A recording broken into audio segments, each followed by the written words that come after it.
Hello, everyone, and welcome back to another episode of What the Forensics. My name is Journey, and I am joined here today by the lovely Rebecca and Nicole. This week, Rebecca will be telling us all about tuberculosis and its historical impact, which I'm very excited about. This topic is a little bit different than previous ones we've covered, and it kind of came about in an interesting way. Someone I know was telling me that one of her friends' grandmother worked at a tuberculosis sanatorium, and there were some weird, mysterious, like disappearances almost that happened there. And so we were going to have her come on, but she wasn't able to. So we handed it off to Rebecca, who had recently read the book by John Green. Anthropocene? Like everything is is the tuberculosis. Anthropocene one? Or Everything one? is tuberculosis. Yeah. Okay. And I will be honest, my rabbit hole kind of took me in a different direction from that sanatorium. So if That's she okay. does still That's want to come fine. on at one point, then she definitely can. Yeah, so that's how we ended up here, and I'm very excited to see where this episode goes because I heard really good things about that book, but I haven't had a chance to read it or anything. So I hope I that listened Rebecca to will it on give us- Spotify, just like for those who are more into audiobooks instead of physical readings. I definitely find I read, quote unquote, a lot more when it's in audiobook format. Okay. I still stand by audiobooks count as books. I was unsure when I 100%. started with audiobooks, but you're still absorbing the content, you're still thinking, Exactly. you're still Yeah, doing all the connections. 100%. You're still reading. Exactly. 100%. So yes, we are doing tuberculosis. It's going to be awesome. Before we get started, if you could just make sure to leave us some reviews and or comments. We love to read them. It helps us give us direction. We love to hear from you guys. We also love when you like, subscribe, and follow us wherever you can. It helps us grow and reach more people so that we can continue making these episodes for you guys. And if you could just remember that while we do our best for research, we can make mistakes and we are still actively learning. So we hope that you guys enjoy learning with us. That being said, there are no listeners' discretion advised, a rare occurrence in a What the Forensics episode. And I will pass it over to Rebecca to tell us more about tuberculosis. Thank you. Okay, so yeah, to get started, I want to preface this with what we've already said. I listened to John Green's newest book, Everything is Tuberculosis, and then I had kind of a hyperfixation phase with it because it was really fascinating to me, and I need people to share this with because I think my mom and my boyfriend would like me to stop talking about tuberculosis. uh, so yeah, with that being said, to get started, the disease that we know today as tuberculosis has been known as many different names throughout history and different cultures, but the effects of the illness, of course, were very much the same. So just to name a few of the old names, there was the Greek called it phthisis, which comes from the Greek word for to decay. In ancient Latin, it was called tabes or tabes, I'm not positive, which literally means wasting away. During the Middle Ages, it was referred to as scrofula. This was specific to tuberculosis of the neck and lymph nodes and was also called the king's evil up until like the 18th century because it was kind of believed that the royal touch could cure the disease. And in the 1700s, it was... Okay. Yep, yeah, Sorry. exactly. I was just saying, yep. And in the 1700s, it was coined the White Plague because of how like people become very pale, almost translucent looking when they get this. Okay. In the 1800s, it was known commonly as consumption, and some people do actually still call it consumption today. But all of the names for it basically centered around like the idea that your body's wasting away because of this disease. Yeah. Of course, today we know it as tuberculosis because we've discovered what actually causes it. We know it's a bacteria. But yeah, so what exactly is tuberculosis? Tuberculosis, which I will now just be calling TB throughout for ease. It's an ancient disease that was caused by the bacterium called Mycobacterium tuberculosis. Tuberculosis, TB, was first discovered by Robert Koch, the German scientist, in 1882. But archaeologists have found evidence of TB in human remains over 9,000 years old in the Eastern Mediterranean. And then we do also have Whoa. evidence from ancient Egypt of skeletons that appear to have basically been eaten away by tuberculosis as well. Whoa. Interesting. Okay. That's cool. Yeah. So, up until the bacterium's discovery in 1882, there were a lot of different theories about what caused tuberculosis. Some cultures actually came very close to a germ theory before germ theory actually became a real thing. And they just pretty much couldn't confirm their theories because they didn't have microscopes. They weren't able to see it. But basically, they believed that there was tiny little organisms that the eyes couldn't see that were making them sick, which is basically germ theory. Other people believe that it was hereditary, so it was something passed down from your parents. Some people believe that it was a curse, or like bad blood. If you were deemed to be a bad person, they thought it would increase your chances. And others thought that people caused it to themselves, just for what they did, like whether they were maybe in like a social group people didn't agree with, or they were in like a socioeconomic status that people look down on. Right. But yeah, up until the actual discovery, it was hypothesized to be caused by many different things. So there's two states of TB. There is latent and active. And I'll get a little bit more into that in like just a second. But incredibly, about a quarter of today's population worldwide actually carries TB bacteria presently. So there's about so like 25% of everybody worldwide has TB, whether latent or active. However, the Whoa. vast majority, as I said, do have the latent form, and this means that the bacteria is in your body, but it's basically asleep. So it's not multiplying with itself. It's not considered contagious, and you don't have any symptoms from latent tuberculosis. Can you wake it up? What are you Sorta. planning, Journey? No, I'm not planning anything, but I am So going to convince different- myself I have TB throughout this episode. For sure. So there's like different circumstances that could cause it to wake up. There are times that it's just you didn't do anything to trigger it. It's just one day like, oh, I'm here now and I'd like to wake up and wreak havoc on your body. But also like people who are immunocompromised are significantly more likely to have it increase to an active form. Same with like Okay. babies, for example, because they have low immune systems and can't get vaccines. They're more at risk for it turning active. Mhm. And also things such as malnourishment, because malnourishment obviously also wreaks havoc on the body. So they would be more at risk as well. Okay. Yeah, so essentially, only about 5 to 10% of people with tuberculosis go on to develop active tuberculosis. Okay. And this Okay. chance, as like we kind of just said, the chance of it going active is significantly higher amongst the immunocompromised community. So, one disease in particular that saw a huge comorbidity was during the AIDS crisis in the 1980s. A very high volume of people with HIV who die of complications of HIV actually die because they had tuberculosis that went active because of their compromised systems with HIV. Hmm. And then, as I said again, like malnourishment can impact it, as well as like babies and children and the elderly being more susceptible as well. So, again, to talk about a little bit about HIV and how prominent it is amongst them, HIV affected persons are 12 times more likely to get TB than without HIV. And as of today, tuberculosis is actually the leading cause of death in HIV patients. And Oh, wow. yeah, and it was the AIDS epidemic that kind of saw a major increase in TB. Like it was almost considered like a new epidemic. Like we kind of controlled TB in like the Western hemisphere and stuff, but then with the rise of AIDS, we also saw a rise in TB. Wow. Did you guys see that they have kind of cured HIV? I did see something about that. Yeah, It's I thought amazing. it was fake and then I googled it and I think it's true. Yeah, I think so. Like I think there was also Nicole, I think you're muted. I just said, hopefully. Mhm. Yeah. Yeah. Yeah, I think there's been like one confirmed case now of that treatment actually curing it, which is incredible. Yeah.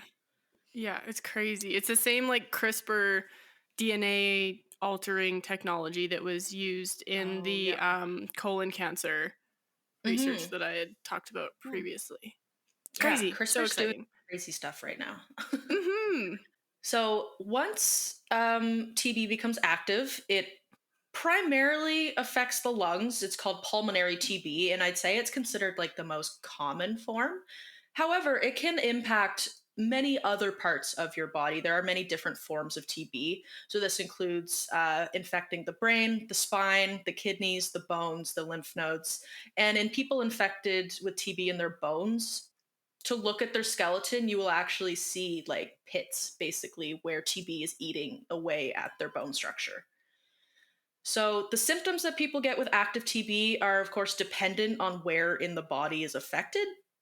So, for example, in the lungs, the affected person might have like a really prolonged cough and they might cough up blood when they're coughing and will have significant chest pain. Whereas if it's in the brain, they might feel really irritable, headachy, general malaise, like really tired. They might get feverish. And then if it's in the bones, they may feel stiffness and have difficulty moving. They'll also have swelling and tenderness around the affected bones and joints.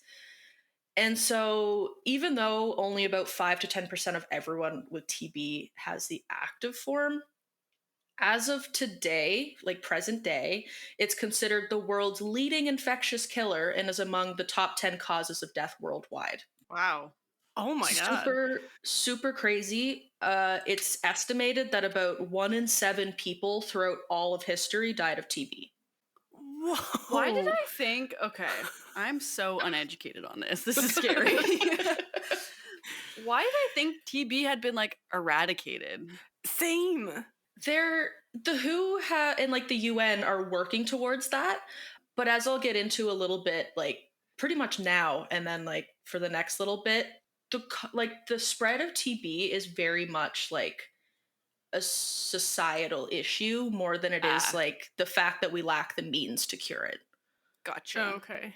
Yeah. Interesting. Okay. Yeah, no, I thought like it was only something that happened like when it was known as consumption or the early 1900s, and Yeah. it wasn't something that present day people would get infected with.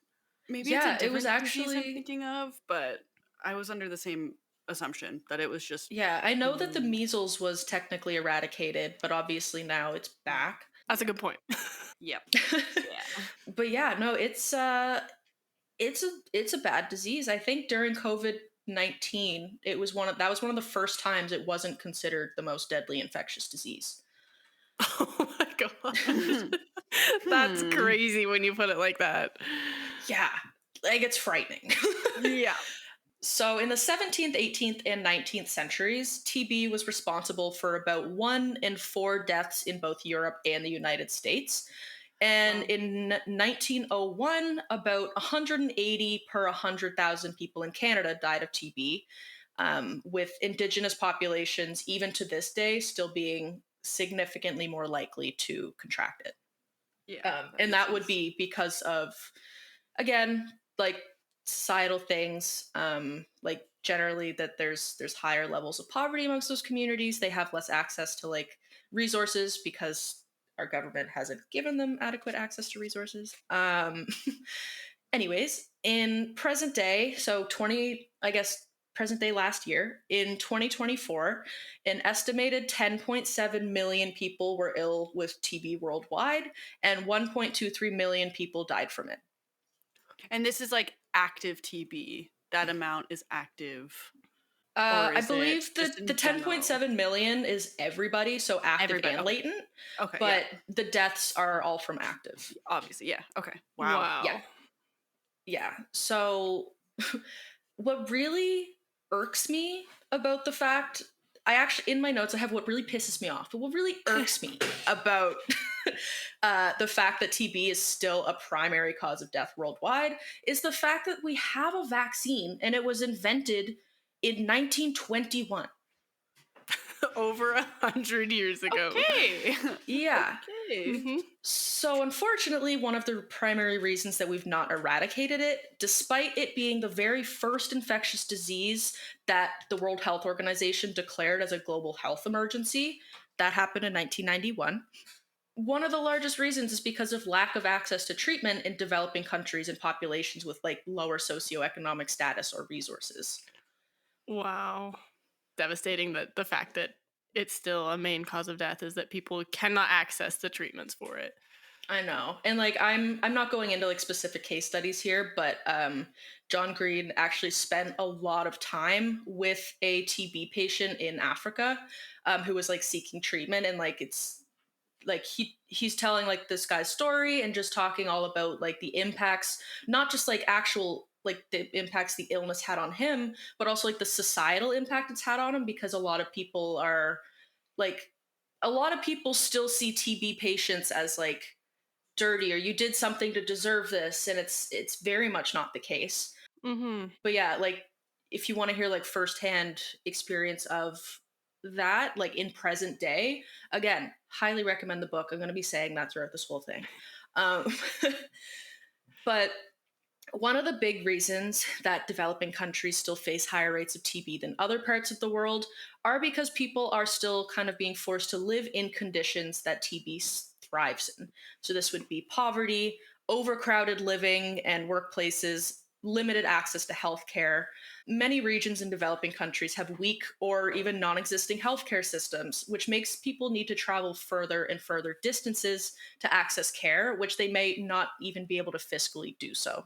So, because of the limited access, people might also wait for the illness to get way worse before seeking treatment, because it basically gets to a point where, like, okay, I can't do this on my own. I need medical help. But then, unfortunately, by waiting too long, the chance that the cure is actually going to be effective, it decreases your chances. Yeah. And unfortunately, even when you do access the healthcare necessary to treat it, the treatment plan is long. It requires doctors' direct observation when taking the medicine, which means patients are required to visit the clinic every single day.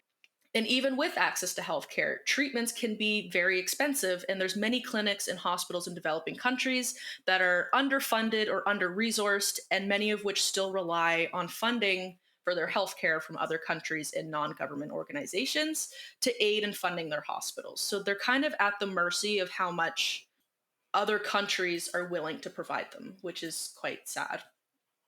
So, the first line of treatment for TB is a 4 to 6 month long round of antibiotics. And the standard for treatment is directly observed therapy, or DOT. And this means that a healthcare professional or other designated person is required to watch the person take their medication to ensure that they're taking it correctly and on schedule. So, obviously, Okay. like if you live far away from a clinic, this means that you're probably going to have to live near the clinic for the treatment. And again, some people just can't get up and relocate like that. Yeah. If it's just directly observed with the advancements of technology, can this be like an online doctor's appointment? If I mean, I guess you need to then have the means to be able to video call or whatever. But if it's just like seeing it and they're not the ones physically administering it, are there ways to accommodate that? I'm not actually sure. I didn't really look into that, but Yeah. Just I me can thinking out definitely loud at this point. yeah, Like, yeah, no, I can definitely see that like with advancements in technology, like dot could become easier for some people if they can't get physical access. Yeah, I haven't considered that. But the antibiotics for TB must be taken daily. So you can, again, I'm reiterating, but as you can imagine, people who live long away, like long distances from healthcare clinics, this in itself could be a barrier to treatment. And to make matters worse, early cessation of the antibiotic regimen, or like not taking it correctly. So if you've skipped a few days of your medication here and there, this could cause or like kind of result in TB evolving to become multi drug resistant TB, or MDR TB. And this form of TB is even harder to manage because the bacteria that causes the infection is no longer responsive to the primary antibiotics that have been found to treat the illness. And so this still MDR TB can still be treated and cured. It is definitely still something that we can do, but the drugs are generally much more expensive and they have a much longer list of negative side effects. So it's kind of, you get treated and cured, but you might have other problems now. That's so So scary. I I don't know. like it. I know. I don't either. I'm also trying to convince myself I don't have tuberculosis. Yeah, I like have a chest cold right now and I'm like, I'm dying from tuberculosis. Hopefully that's not the case. Hopefully not. That'd be terrible. I was gonna say, like, just- I don't know if you have this in notes or anywhere, but like, do folks get tested for this? Like, I'm just thinking in like school when they have like the vaccines and stuff like that. Is that a test that's done? Do they look for there, it in blood whenever you get blood work done? Like, how is it? How do you find out that you have TB? I think there is definitely like um, methods of finding it. I guess I don't know what word I want to use, but they're not great at catching it in the latent stage, if I Yeah. remember Okay. correctly. I That makes know one of the primary ways that they diagnose is using X-ray. I don't remember the full scope of that process. Okay. But again, John Green's book has a very good chapter on that. But yeah, it is. You can catch it early, quote Yeah. unquote, but it's like, because when it's latent, you have absolutely no symptoms and you're not contagious, so it's kind of hard to even, like, I guess, convince a doctor you needed to be tested for Yeah. it. Yeah. In 2024, only 2 in 5 of the people who contracted MDR TB actually accessed treatment, according to the World Health Organization. Wow. And it, again, it's because so many people affected by it are living in these areas that they don't have the correct access to the resources needed. Yeah. Yeah. I can also So, understand too, like if you have TB, you start treatment but are unable to because of the accessibility barriers. That like evolves into MDR TB. I believe that's what it mhm, is. MDR. yeah. Like you said, lack of barriers. So now they've just worsened their condition. They haven't personally, but the conditions Mhm. worsened because of the initial lack of accessibility, and due to the persisting lack, it gets worse, and they just can't continue. Exactly. It's Seems like a like very a cycle, very vicious that's cycle. that is Hmm. exactly what I was going to say. It is a brutally vicious cycle where, like, you really need to be, as of right now, unfortunately, your best luck of surviving tuberculosis is being born in like a first world country, which is Yeah, so sad to say.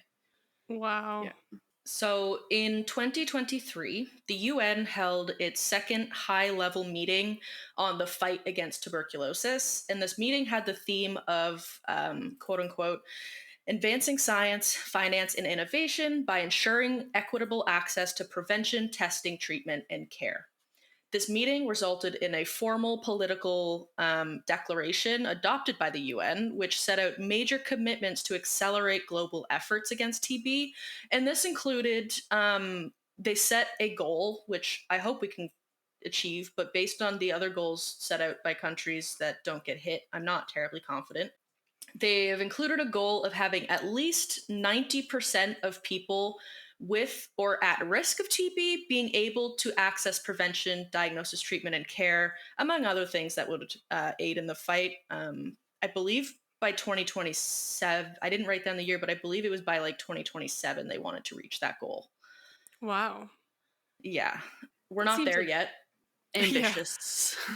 Yeah. Yeah, 'Little 4 years. ambitious. Yeah, yeah, really though. So, according to the WHO, to reach the goals that were set out by the UN in 2023, approximately $22 billion USD is needed annually for TB prevention, diagnosis, treatment, care, and research.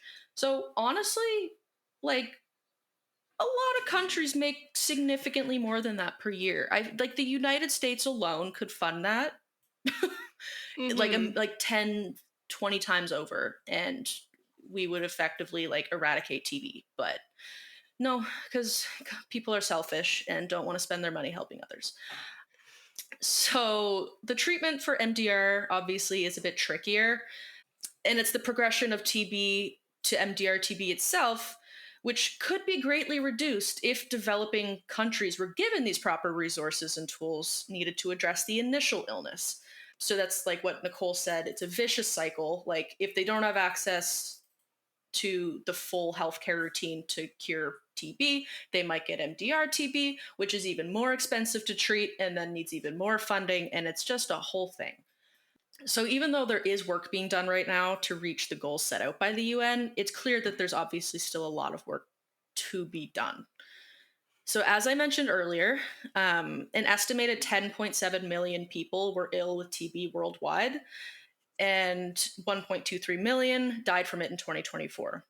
With this said, over 80% of all of those cases and deaths were recorded in low and middle income countries, with approximately 55% of them occurring in just 5 countries. Wow. Yeah, very not good. It like this alone kind of tells you all you need to know about where our priorities are as a world. I don't mean to sound so cynical. This just irks me. Yeah. It's hard to not be when you know there are the means to be able to fix this, or like Exactly. Like, we is- have the scientific it's advancements. yeah, it's the choice of a select handful that prevent it, I guess.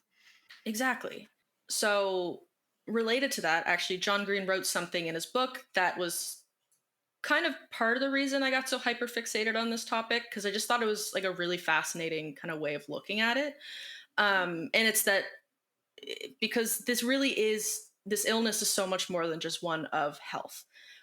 He wrote, quote, "TB is no longer primarily caused by the bacteria, it is caused by human choices," unquote.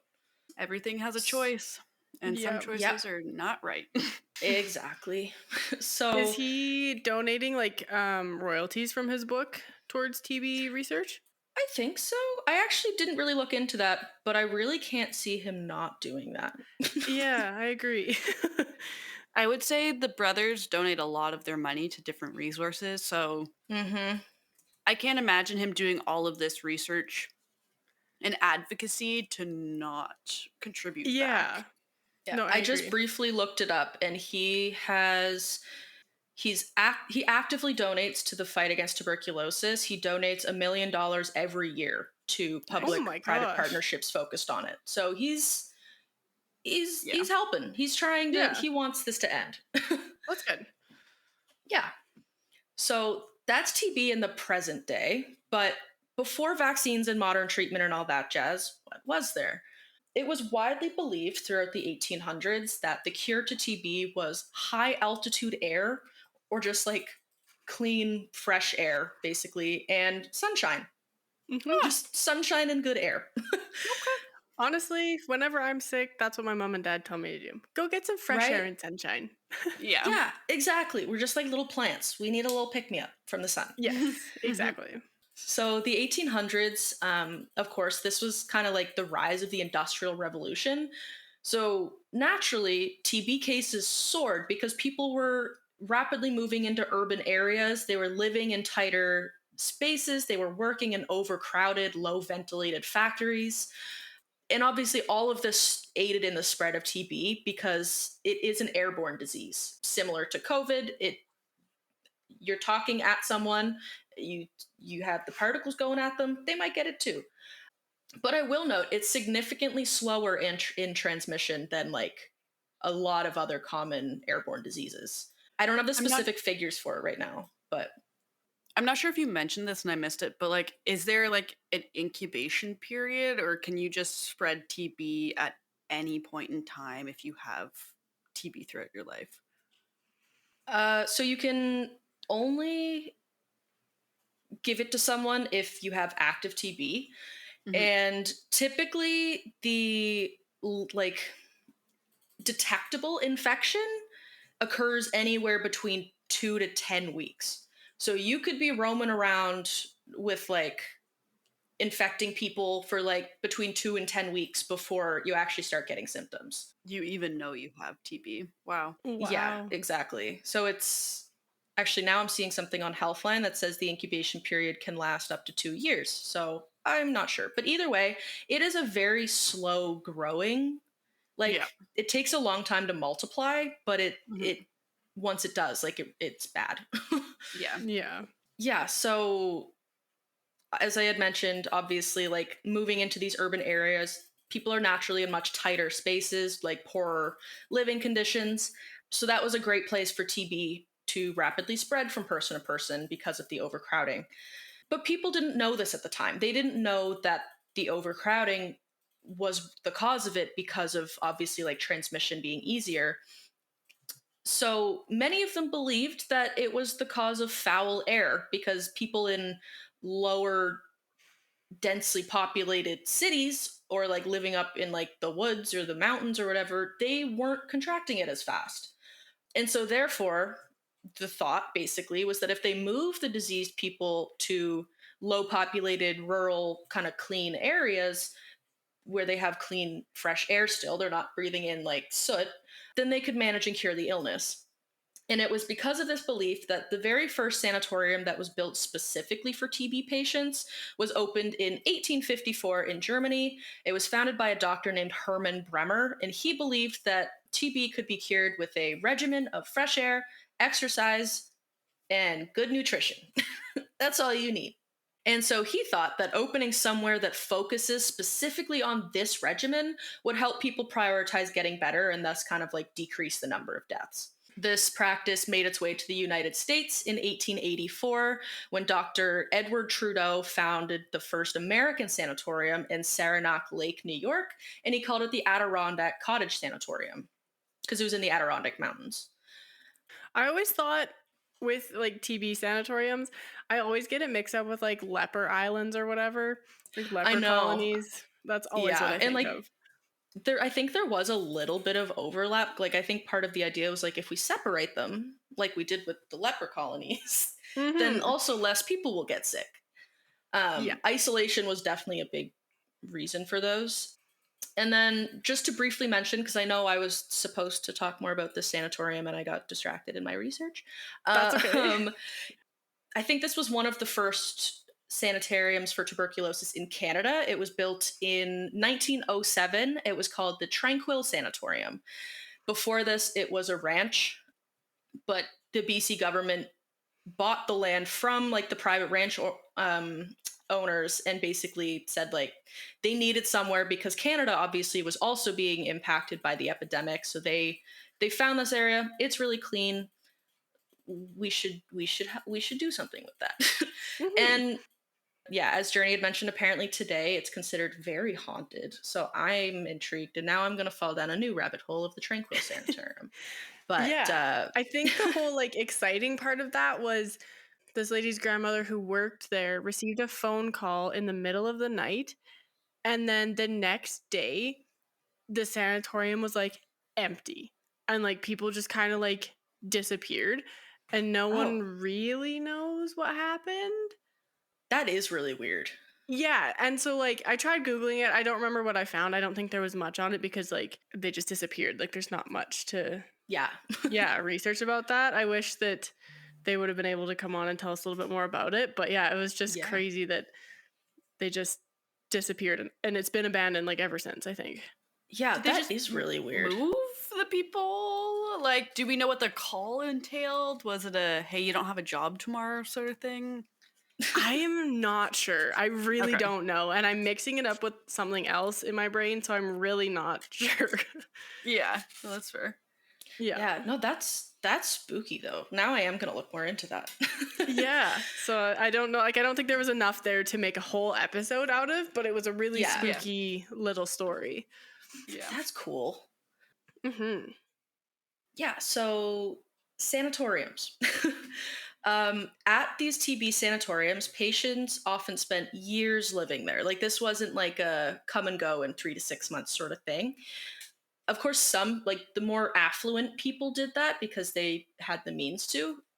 But while living there, people basically just spend as much time as possible every day laying or sitting outside in the fresh air and sunshine. Like the doctors would just wheel like wheel people's beds out in the morning to the courtyard, and they would just lay in bed in the courtyard, and then at the end of the day they'd wheel them back into their rooms. Wow. Aside from being sick, that sounds heavenly. I Yeah. know, right? I was gonna say that, like, if they're there for years, does it not kind of clue into the staff? Maybe this isn't working. Maybe this I isn't a But treatment they that's haven't effective. they haven't died yet, so it's obviously not working. Yeah, They're it's I like probably there. guess. I guess, yeah. yeah, it is strange. It's like, shouldn't they be better by now? As I had mentioned, they heavily focused on diet while they were in there because they believed that like a really nourishing, my best way of just explaining it is like whole food diet could help them fight it. I guess the idea is like, and this kind of rings true. Like if you're not malnourished, you're less likely to progress to active TB. Yeah. But notably, they believed that certain foods, which included like eggs and milk, could fight TB. So they were eating a lot of eggs and milk at that time. Visitations were notably limited for patients of TB. They were still allowed, but it's not even because they were necessarily worried about the transmission, but it was because they believed that rest could also cure tuberculosis. And being like too excited, getting your adrenaline up by seeing your family for the first time in months could exacerbate their symptoms because they're not resting. This sounds like someone who hated their family and just wanted to lay in bed and eat good food just I invented a know. sanatorium. Yeah. He's That's like, so funny. people will flock to this if I find the Yeah. right market. Yeah. Just extremely introverted. Yeah. And honestly, it doesn't sound so bad. I know. I'm kind of into it. Laying I in was gonna bed say, and like, eating milk and eggs and cheese. Yeah, okay, that's Yeah. great. I was gonna say, like, at this point, do we know anything about how staff treated them? Because, like, in my brain, when I hear sanatorium, for some reason, I think of like mental institutions way back when that were just Yeah, Yeah, so same. horrifically run. It's fair. like, was there an overlap with that? Did we see that with sanatoriums, or it was just like folks going about their day, despite obviously they're ill, but Yeah, hanging out? from what I've Yeah. kind of learned, sanatoriums were kind of saved for like the more affluent population. Like Ah, if you could okay. afford to go get treatment at the best place you can, you're gonna go do Totally. that. So Little they like, resort away. Yeah. yeah, they were literally considered like people have likened them to be like a combination of a hospital and a resort, basically. Yeah. But yeah, it definitely different experience than like a mental institution. So while the theory of fresh air and sunshine didn't actually technically cure or treat TB as we know today, it did help prevent the spread of it because more infected people were being whisked away from their urban city lifestyles to go live in these designated areas. So there was less people knowingly spreading TB in these populated areas. But even though this was the leading treatment for TB for a long time, still, even at the very best sanatoriums, approximately half of the patients died within the first 5 years of being in them. Hmm. So it's more like a band-aid. It's like you can come chill at this nice restful hospital and we'll feed you good food, but we actually don't know how to help you. Yeah. Seems kind of like a hospice, if anything. Like they go Yeah. to spend the rest of the time that they have. Yeah, it's just Yeah, end of life I care. agree. Yeah. Pretty much. Just with like a fancier name. Hmm.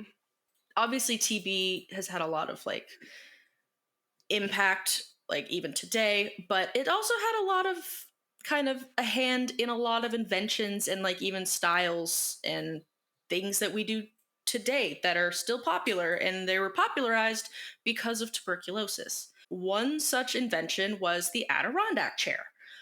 The Adirondack chair was invented in 1903 by Thomas Lee in Westport, New York. At the time, he had called the design the Westport Plank chair. Lee didn't invent it for the purpose of tuberculosis. He stated that he wanted the perfect outdoor chair. And specifically, he wanted one that was still going to be comfortable on like uneven mountainous terrain because they were in the Adirondack region, so it was very hilly. So his perfect outdoor chair consisted of a deep seat that slanted kind of like upward, a long, kind of slanted back to the chair with wide, long armrests, and this was comfortable for mountainous terrain. Mhm. And this, as I had said, was invented in New York in the Adirondack region, and the sanatorium, the first one in the States, was also in the Adirondack region. So the Adirondack Cottage Sanatorium saw this design and said, hey, this would be great for our patients because they have to go spend hours at a time doing nothing in the sun and just chilling. They need to be comfortable. We don't want to roll their beds out into the courtyard every morning. So they also said that the design was actually going to benefit TB patients because the wide armrests allowed the TB patients to relax kind of with an open chest for easier breathing. Like their chest, their shoulders are very broad, like they're not closing themselves off. Mhm. Um, so the Adirondack chair quickly became a staple in this sanatorium. And because there was some people that were kind of in and out of the sanatorium, like the more affluent community, some of them wanted them for their own cottages. They were like, these are really nice chairs. I still have tuberculosis. I want one of these for myself. And yeah, so they kind of got popularized because of the sanatorium in Adirondack, New York. That's really cool. Yeah. Just a Right? small tidbit anecdote too. I only learned that they were called Adirondack chairs probably 4 or 5 years ago. I had always my whole life referred to them as Muskoka chairs. They had not been Really? anything else other than Muskoka chairs until I got to Nova Scotia, and they're like, "What the fuck is that?" Really? That's so interesting. Muskoka is like the same region, isn't it? Somewhere. No, Muskoka's like the Ontario cottage country because I've only ever seen them in cottage country in Oh, Ontario.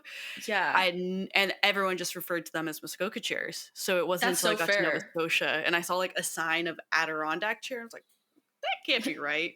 That's not. That's not And that right. makes a lot of sense because like Muskoka is a cottage country, and the Adirondack region is also cottage country, and that is like why people wanted these chairs, like was to enjoy at their cottage.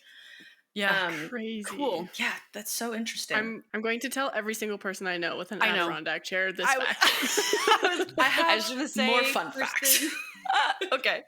Same. Okay, Yeah, Telling so my dad. I First thing on the list after this. I didn't like write out any good, decent kind of script for this stuff because it was a lot of just like random fun facts that I was like, I want to share these all. Mhm.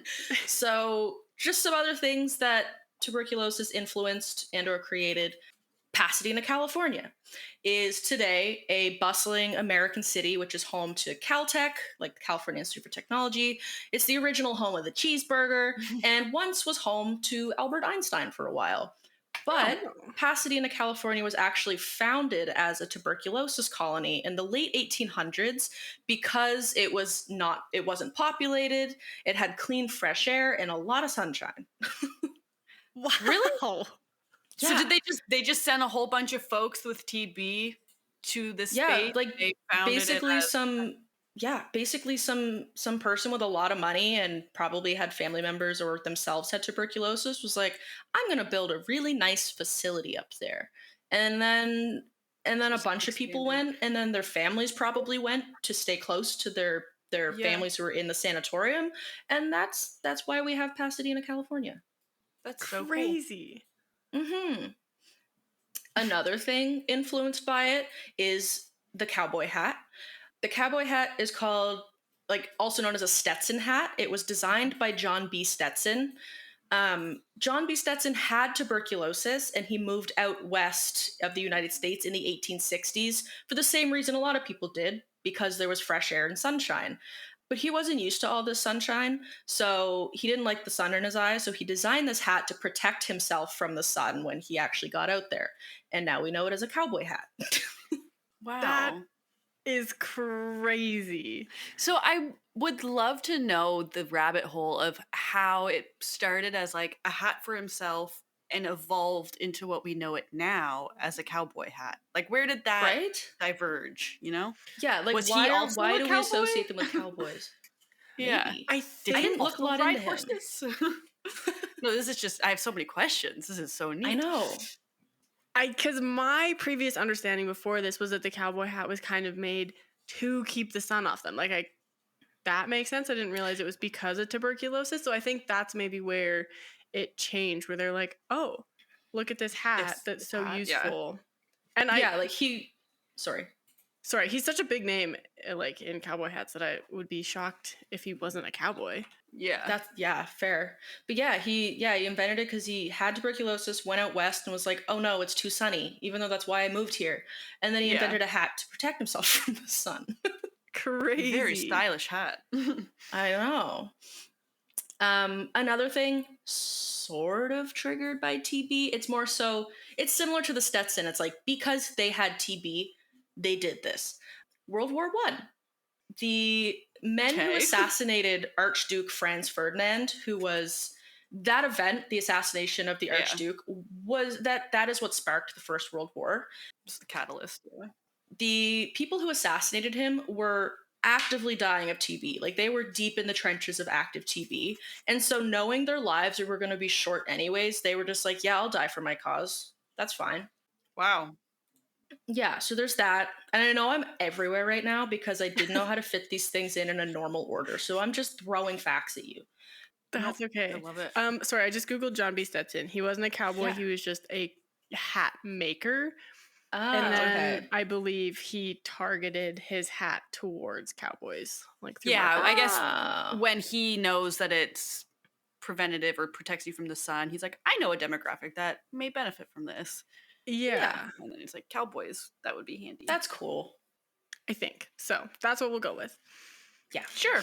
Talking about fashion, another thing influenced by TB was the rise in shorter hemlines in women's fashion and women's dresses, because there was a belief, and they weren't totally wrong, that like dirt on the streets, like the streets were full of dirt and grime and people spitting and all that jazz, and women didn't want their dresses dragging along the ground and then bringing in all of that dirt and germs into their house. And so because of this, women ended up kind of starting to wear shorter hemlines, which as a result meant their shoes were visible now, and they couldn't just wear comfy shoes whatever they wanted. So that's part of the reason that shoes became such a staple in women's fashion. Wild. And for a similar reason, this is why, like, you notice how like in the 1800s men had like crazy facial hair, and then at the turn of the 20th century they kind of went clean shaven. That was for a similar reason. They kind of thought all this hair on their face could probably be collecting germs and like storing it, basically. So they started shaving their facial hair so that they'd be cleaner. Interesting. Wow. Things I never thought would be connected. I was going to say, I really understand John Green's title now of Everything's Tuberculosis, because it's got its toes dipped in almost everything. Yeah. Exactly. Like when I first read the title, I was like, everything? And now I'm like, everything. It's everywhere. It's everywhere. That's crazy. So it also sparked other fashion and beauty trends, as there was a time that tuberculosis, or again in the 1800s, it was known as consumption. It was actually heavily romanticized because, first of all, like, I don't remember the specific reason for this, but there was a time that a lot of like royalty and people like of higher nobility were getting tuberculosis. I think part of it is just that we have a lot of historic records about those people. We don't have a lot about lower income populations, so we probably just associate it kind of like with that population. But so a lot of people in the spotlight were getting tuberculosis, and it's not because it targeted rich and famous people, it's because it killed 1 in 7 people throughout history. Yeah. But either way, it was heavily romanticized because many of the great writers, poets, musicians of the time were dying of tuberculosis, and like a lot of royalty as well. I don't remember how Alexander the Great is said to have died, like according to like the records of the time, but now in present day, it is highly believed that it was actually tuberculosis that killed him, and they were just kind of trying to, because Alexander the Great was seen as such like an unstoppable force. Like he was a very strong man, nothing can hurt him, no one can kill him. So how did this little tiny microscopic bug basically kill Yeah. like one of the greatest men of history? They didn't want people Crazy. knowing that. Yeah. But there was a famous English poet by the name of Lord Byron. He had said, quote, "I should like, I think, to die of consumption, because then the women would say, 'See that poor Byron, how interesting he looks in dying.'" It Okay. Okay. it's really making me think of how, like, we're in a recession because eating disorders are back in fashion, and Mhm. every single famous person you see is just skin and bones to kind of, Yeah.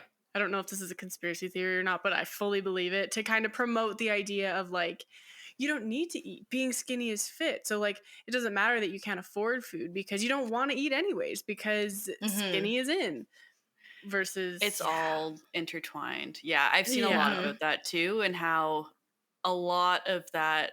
This may be getting very political for our podcast. I like to take it out, but like how it also reinforces like the trad wife, and it reinforces Mhm. like women's inability to really advocate for themselves, because when you're malnourished, you're going through all of these eating disorders and all of these things. You don't have the capacity to actively like fight against things or like say Mhm. no or like do all of these things. So Yeah. it's like all really interconnected from what I've seen online. Everyone, I don't know, but Yeah. yeah, Yeah. it's I can definitely see that though. It's crazy. But we saw it um during the wartime too. Like I think it was after Mhm. the war or yeah. before the war, like physique became a whole thing, and how like Yeah, being it became skinny was very in. slim. But yeah, it's also that Even link to recession, link to economic downturn, I guess. even Mhm. like early 2000s, like before the 2006 recession, like we're Yeah. heading very much back into the same sort of like style patterns. Yeah. Mhm. Yeah, and I'm not really sure what the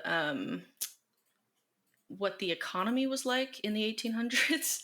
I'm not really sure, but I do know that tuberculosis did also impact the way women wanted to look, because Mhm. tuberculosis, as I mentioned at the beginning, causes people to look very pale. People have said like almost translucent, but because like they're feverish, they get like flush basically on their cheekbones, the tips of their nose, and stuff like that.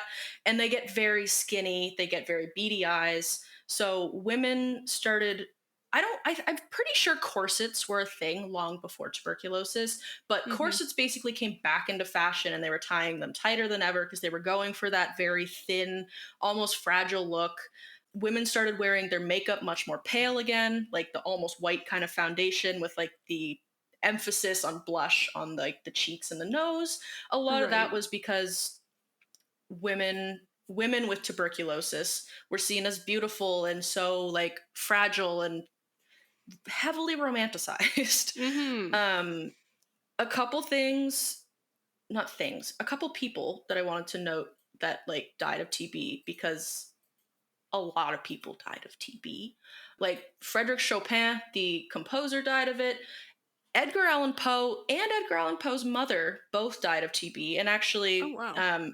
his mother died when he was only about 3 or 4 years old, and Mhm.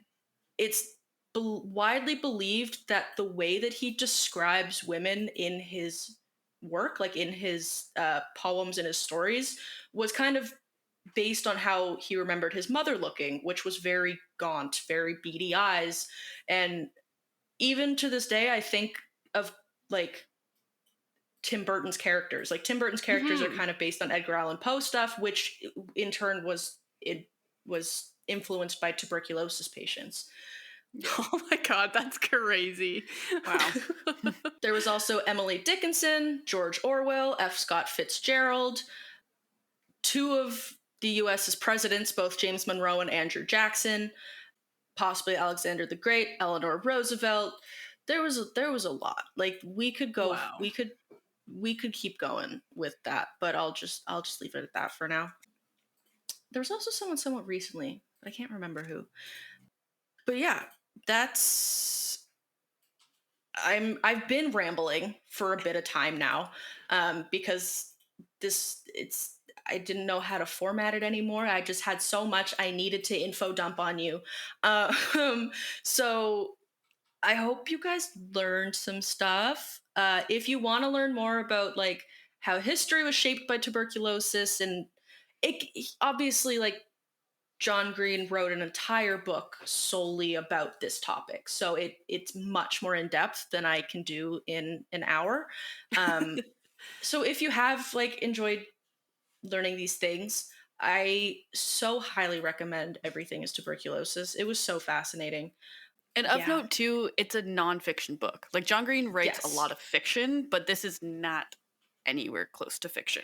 Just Yeah, keeping this in is mind if you completely hear the nonfiction. author's, Yeah. yeah, if you hear the author's name and you're like, that sounds familiar. I know he wrote The Fault in Our Stars. Same guy, very different topics, and this being very heavily researched. Yeah. Yeah. He's done he has very much done his fair share of research on this. And as Mhm. like we said earlier, he donates $1 million annually to Yeah. aid in the fight against tuberculosis. I love John and Hank Green. They're both great. They're good. They're Yeah. they're Yes. pure nice people, and they make the world a little brighter because they're just trying to share learning and Yeah. awareness about like so many things. I'm Yeah, I could geek out about them for a while. But yeah, that is what I have on tuberculosis. Yeah. Amazing. Thank you. I learned so much about it. I remember briefly in high school, I was in a play and one of my friends had to act as someone with tuberculosis. And that was the first Oh. time I'd ever heard about it. Mm-hmm. And she had just quickly Googled it. And then the description that I remember was like, it's just a bad, like, chest cold. Mm-hmm. Yeah. And then I never really thought more about it. But it's crazy to see how many, like, how big of an impact it's had. Like, it's Yeah. just blowing my mind that you're like, oh, everything's tuberculosis. But then it can be linked back to so many things because it has such a far reaching, like, touch, I guess. Mhm. Yeah. Yeah. No, Crazy. it's there was valid reason for my hyperfixation. No, thank you. I was very entertained this whole episode. So thank you so much for doing the research and sharing with us. I'm so glad. No problem. Yes, amazing. Nicole, I see we have a forensic corner palette cleanser fun fact Fun fact. portion. I was gonna say. Not I so personally fun. think it's a palate cleanser. Okay. I just more of a did you know sort of thing. Have you guys heard the name Ryan Wedding? Rebecca, you may have recently. I've seen it in the news a little, and I don't know a lot about who he is. So he is a former Canadian Olympic athlete, Oh. now on the FBI's most wanted list. Oh, yes. I saw What? a post about this. What did he do in Yeah. the Olympics? I think he was a snowboarder. Did some Oh, yeah. snowboarding. Yeah. So apparently all stems back to about 2015 when the RCMP first started looking for him, where he disappeared after he was charged in a large-scale conspiracy that involved bringing boatloads of cocaine into Oh my Atlantic, God. Canada. In Atlantic, Right? Canada? Right here. Where is he from? There's so many questions. He's from Thunder Bay, Ontario, but he was Okay. apparently living in Montreal at the time. Huh.